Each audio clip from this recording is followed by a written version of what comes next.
former New South Wales Premier turned property developer lobbyist has reportedly had frequent access to senior members of the state government. The Sydney Morning Herald reports Chris Minns did not disclose a meeting with Morris Yemma. It took place a week before his political mentor lobbied his office on two major housing developments.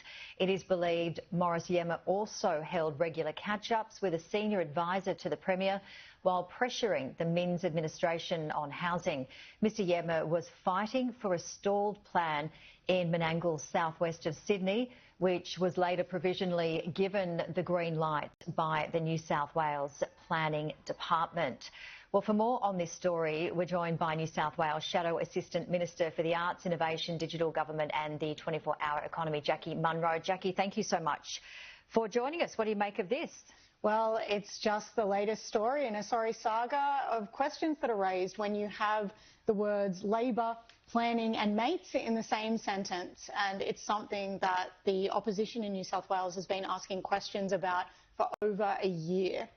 And it really goes to the heart of our transparent and accountable democratic system. I mean, people are making money out of their political connections, and the government's not being clear about that. It's interesting because I contacted you a couple of days ago. I found this article here, well, not article, but document, IPPA Trust, with your name on it, asking you about something else, and now this has come up. Talk us through this long list.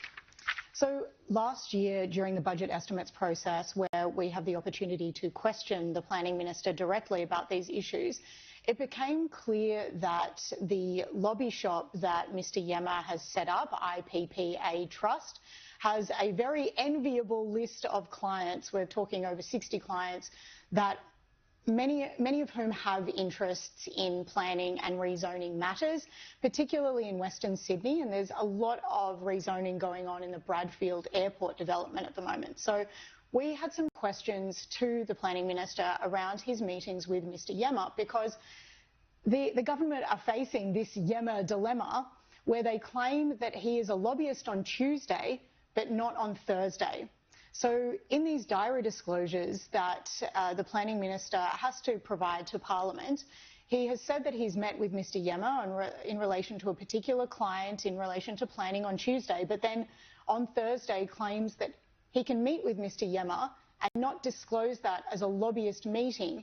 He is trying to pull the wool over our eyes, I think, that people can be so disinterested in their clients and the matters of this state that they can have two hats, when clearly his financial interest in both planning and his clients is undeniably linked.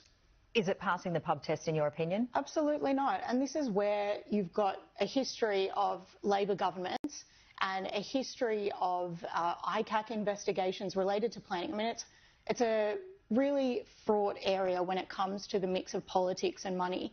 But ICAC have put clear recommendations to Parliament in Operation Eclipse, actually. It was very specific, that asked parliamentarians and ministers in particular to list very clearly not only that they were having meetings with lobbyists, but in great detail what those meetings were about, so that the general public can actually understand what is happening behind the scenes when it comes to political decision making and potentially lots and lots of money that these private clients, developers and former politicians can make. All right, we'll certainly be looking into this further. I did want to ask you about one of the top stories that we've got as well, about schools needing to address bullying complaints within 48 hours of incidents being reported. Under a proposed new national standard, have you had a chance to look at it, and what do you think of it? I have had a look at the recommendations, and I think they are a step in the right direction. Of course, it's obviously a horrible situation that we find ourselves in, particularly with digitally enabled cyberbullying. It's just blown the opportunities out of proportion for children to engage in an environment that is not in any way overseen by parents. And this is a good step in the right direction. The question is, of course, how schools and teachers will be resourced, and also how parents will be supported, because, of course, this bullying doesn't just happen in the school playground anymore. This bullying is happening around the clock because it is digitally enabled. One thing I think really needs to be addressed and hasn't really been spoken about all that much is that we have this ability now for children to engage with AI companions. So these AI companions are essentially chatbots that children will start to befriend. And we've seen some horrible stories coming out from the United States about children who are having these deep relationships with an artificial intelligence machine, robot, and then going on to commit acts of self-harm. And this kind of bullying is not something that has come into the national psyche yet in Australia, I think, and that's something that must be addressed before it gets even worse. So yeah. I think there's a lot to do. There certainly is. We had the president of Okta, which is a secure company that looks at, two-factor authentication, for example, and the stats for AI agents, it was so high in terms of it not being secure. So a lot of us are going on these platforms, and yeah, they're not secure. So that's just one issue of so many.